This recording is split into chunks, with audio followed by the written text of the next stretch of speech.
yéen a ngi seetaan Fidèle Info seen chaîne bi ngeen taamu. Bonjour chers téléspectateurs de Fidèle Info, bienvenue dans votre info de la semaine.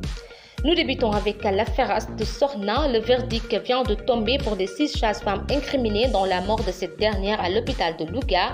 Le tribunal a déclaré coupables 3 sages-femmes qui ont été condamnées à une peine de 6 mois de prison avec sursis pour délit de non-assistance à personne en danger. Les 3 autres ont été relâchés.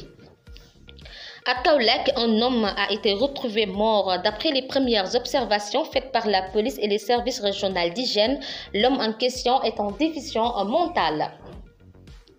Toujours à Kaolack, il y a du nouveau concernant le bébé déclaré mort alors qu'il était en vie. L'aide infirmière en cause vient d'être placée en position de garde à vue au commissariat du Kaolack. Un agent qui travaillait sur un ascenseur a fait une chute mortelle aux Almadies. Nous y reviendrons dans nos prochaines éditions. Un bus provenance de Touba et en partance pour Dakar a pris feu et complètement brûlé sur l'autoroute Ila-Touba. Les faits se sont déroulés lundi matin. L'avocat du ministre Mansour Faye est décédé des suites d'une crise cardiaque. Nous présentons nos condoléances à la famille éplorée. Suite à la plainte des Layènes, Imam Mame Goor Ndiaye est actuellement dans les locaux de la division spéciale de la cybercriminalité. L'artiste Sambassine Alliance Koutia a démissionné du groupe Futur Média et lance sa propre chaîne. Le monde de la politique sénégalaise est en deuil. Oumar Kassimoucha n'est plus.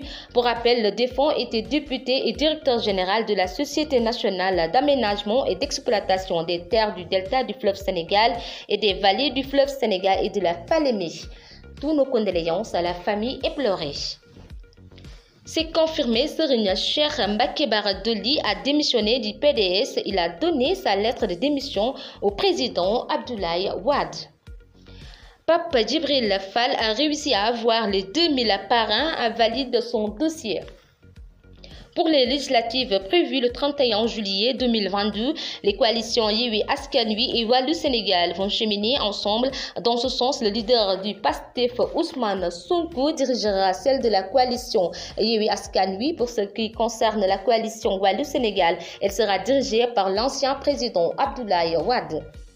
En sport, après Boubacar Kamara, un autre binational veut intégrer l'équipe du Sénégal. Il s'agit d'Iliman Ndiaye, le joueur de 22 ans rêve de soulever la Coupe du Monde sous les couleurs de l'équipe nationale du Sénégal. La Première Ligue a dévoilé ce vendredi une liste de 8 noms pour le titre de meilleur joueur, mais Sadio Mané est absent du top 8 de la saison 2021-2022. Toujours sur l'international sénégalais, après FC Barcelone, le club allemand Bayern Munich s'intéresse également à l'actuel pensionnaire de Liverpool, Sadio Mané. Actualité internationale, le président des Émirats arabes unis, Cheikh Khalifa Ben Zayed Al Nahyan, est décédé ce vendredi. Le défunt luttait contre une maladie depuis plusieurs années.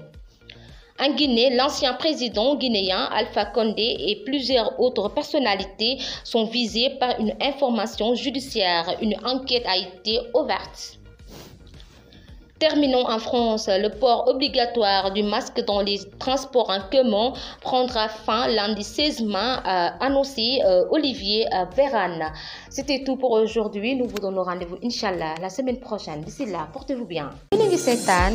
Fidèle Info, c'est une chaîne bi ngeen taamu.